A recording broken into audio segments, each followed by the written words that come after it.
But you have to. Well, I don't want to do it. You have to. Well, who's going to do the show? Well, I'm not. Get somebody else. Okay. Hi. I guess I'm going to do the show. Hey, everybody. Sorry it's been a while since we last posted. It's been tough to try and get Madam to actually want to make a video. She just hates season 13 so much. She finished UK's Drag Race season and she just didn't want to do it anymore. So the last one we did was 11, so 12, 13, and 14. So this is 1 minute review, episodes 12, 13, and 14 with your host, Matt Face. Let's just talk about episode 12. That was the roast. Let's just go one by one.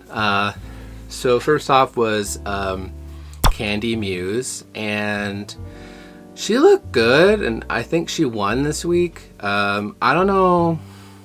She had good energy. I thought her jokes were kind of... Problem with her jokes, I've heard them all before. Lady, like RuPaul caught a cold and then she died. I've heard that joke a lot. And she did it well, but did she deserve to win? I don't think so. Sorry, Candy. Simone. Yeah, Simone... I love Simone's looks. I didn't love this one. I don't know. The gold just... It was like Oscar-y, I guess. But I don't know. There was like something...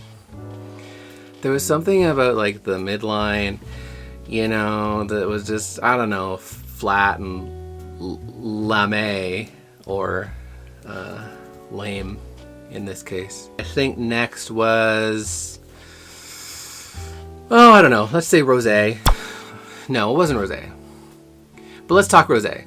Rosé was funny, but the thing is, I think she had like 4 jokes, and the rest of it was just kind of words. There too much setup, not enough punchline. So, did she have some decent jokes? Yeah, sure. Just too much setup. Like she's all style and no substance, something like that. I don't know. See, for someone who calls herself a comedy queen, I expected a little bit more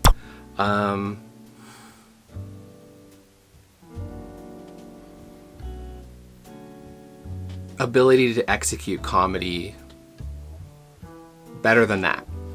Utica, hello. That for any comedian in the audience watching the show tonight, including what's her name? Lori, the guest judge there. Utica was by far the best in terms of just being so awful. She's one of those ones that we love to just watch and we're just like, yes, you're so bad. I love this. Because you could, I don't know, there's so much. There was actually a lot of good material there. Just like, we think a roast means just like be mean to people. And no, it's actually make jokes that are like perhaps crossing the line like all the way, not just insult people and call them a cow and or a whale or like literally getting RuPaul to try and stand up. That all of those were really good concepts actually though, and all of those could have been really good jokes if you could get away with them. Also, by far the best dressed comedically fashion. That was awesome, like this Miss Frizzle galaxy ping pong ball moment. Who else was there? Olivia. Yeah, Olivia was apologetic, and her material I don't think was that bad, and her look was cutesy, which is going with this character thing. I think her problem is that comedy doesn't come across unless you're confident. Confident in what you're selling, and she just wasn't. Who else was left? Simone, Candy, Gottmik. Gottmik was really good. Gottmik has, I think, a really just natural dry delivery with has a natural delivery. I think that's it, natural delivery and natural quips, and went with that. And yeah, it kind of did come across like a bit of a Phyllis Diller moment, which I think is very like, oh, you're coming to the school? Well, why don't I come over there and tell you where to park it? You know, like, the probably should have won, really. And that's it. So let's move on to the episode number 13, where they did that acting challenge, Honey, I Shrunk the Drag Queen. All right, so yeah, I guess I'm an actor too, so I can comment on this stuff.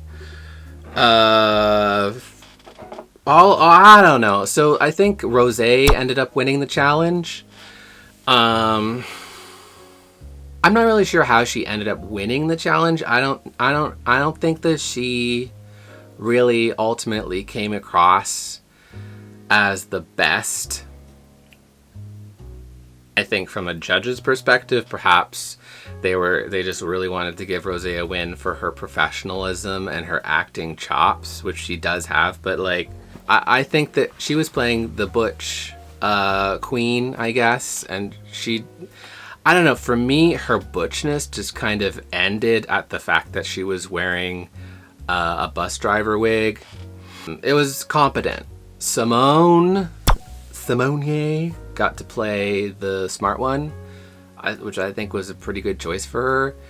I think it's pretty clear that Simone is a real talent, and maybe it's because she's from LA. She like knows her brand really well, and what she's good at as an actor and stuff like that. I mean, if she goes out for like auditions and things like that as a LA actress, drag queen professional, model, and she tends to like have this thing that she does. That's the, I'm not going over there, I'm gonna go to this factory.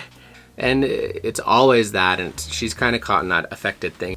I love Simone, and I love that energy. I think that's one of the reasons why she did well, but like, Candy as the villain, I mean, I think the problem is that Candy kind of is, she took the role because it was like this delusional diva, and Candy sees herself as a diva.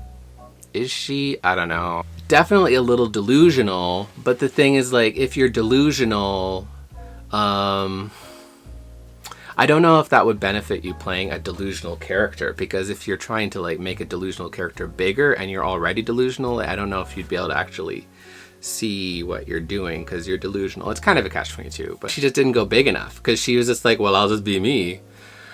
And it was like, no. Then there was Olivia.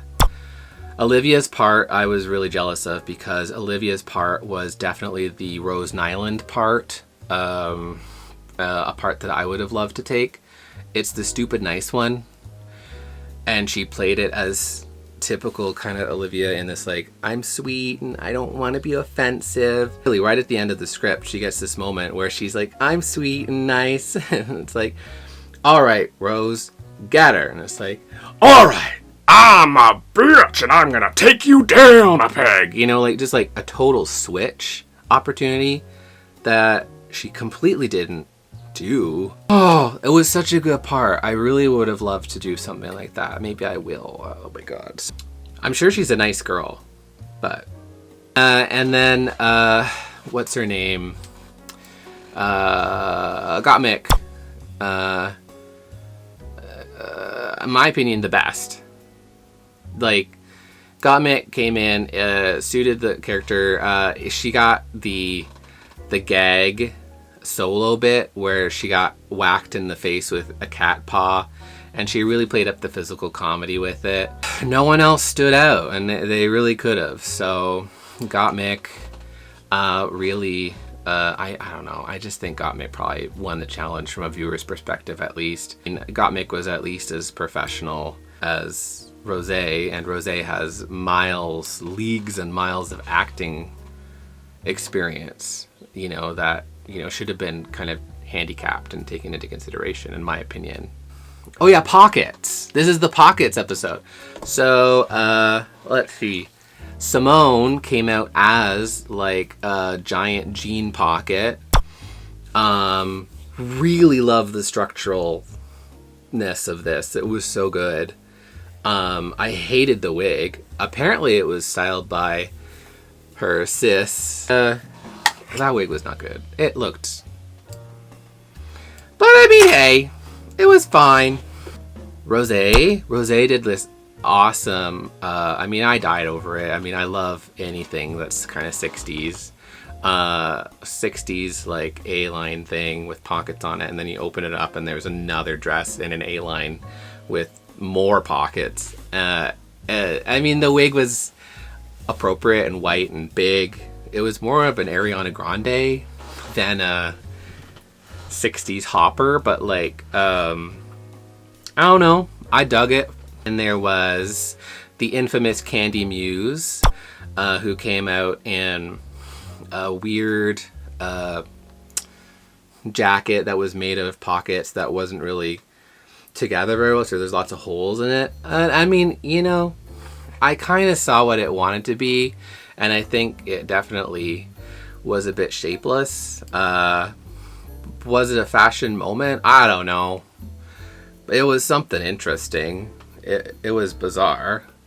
So, I don't think it was as bad as everyone said it was. Ooh, Olivia had like a hidden pocket moment, and she got a lot of critique that the pockets were hidden, like, because essentially it was like a bow and another bow on a bodysuit kind of situation. Beautiful hair. She has beautiful hair. She doesn't know how to wear it very well, but like, she has beautiful hair. And teeth. And the pockets were in the bottom bow, because it's a bow, I guess, that you can fit pockets there. I think that's a check mark. So, I don't know. I thought it was cute. And then finally, I think the true winner of the runway, because it was a totally cohesive look, a dress made of watches. That was iconic enough. But then, a reveal coat, obviously, trench coat. But then it opens up and it's full of watches inside, like someone selling watches on the street. That was just it. That was it. Rosé won. Whatever. Moving on to the finale. Not the finale, but the top 4 thing. 12, 13, 14. Episode 14.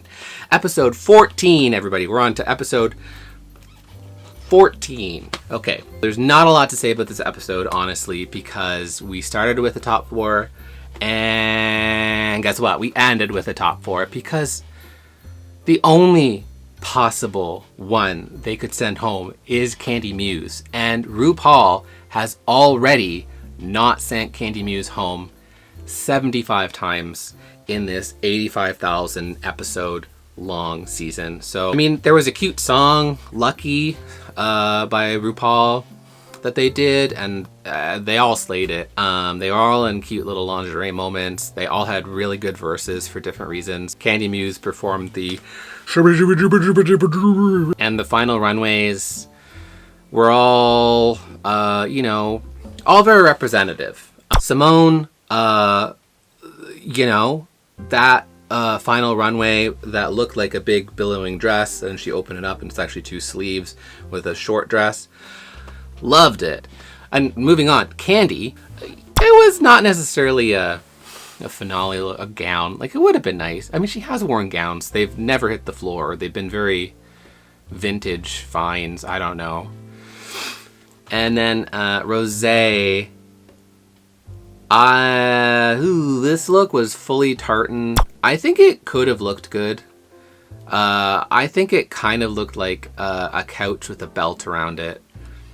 And like just a wig. And the wig was giving me very like Brave. But I think it kind of got crushed in a suitcase. I don't know, it just kind of stopped here, and I think it just should have been like a little higher, but like, I don't know, maybe she gave up. Who is it? There's Candy. Oh, Gottmik. I always forgot Gottmik, but Gottmik's always the best. Gottmik's look was very iconic, extremely well put together.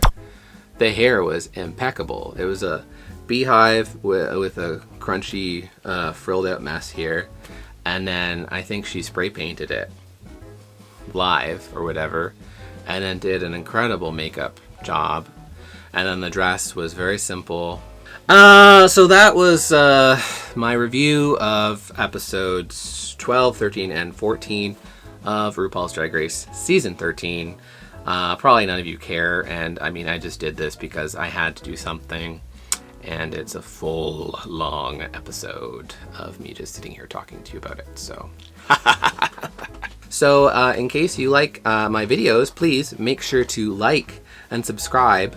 I don't know why I'm pointing at my dick, but hey, gotta point at something. And we'll see you in the next video.